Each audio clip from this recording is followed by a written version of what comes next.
France fines Apple for slowing iPhones. By Learn with News. Level 2. France has fined Apple for slowing down iPhones. In the past, Apple made iPhones slower as they got older. Some people think this was because Apple wanted people to buy new phones. Apple says it was to keep the phones working. Apple says that the batteries got worse, so the phones had to be slowed down. If they didn't slow the phones might randomly turn off. Not everyone believes Apple's reason. France has now fined Apple 25 million euros. Apple has also paid $500 million in a U.S. lawsuit.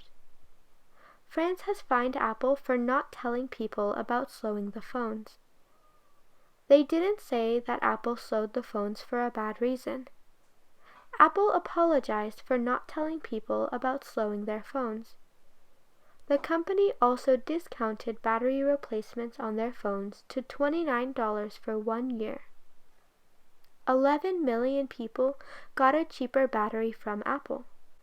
Apple has also changed the way they design phones. They have designed them to keep the batteries working longer. All iPhones now show the health of the battery too. People can easily see if their battery needs replacing. They can also decide how they want to manage the battery if it is bad. It will save many people from buying new phones if they don't want to.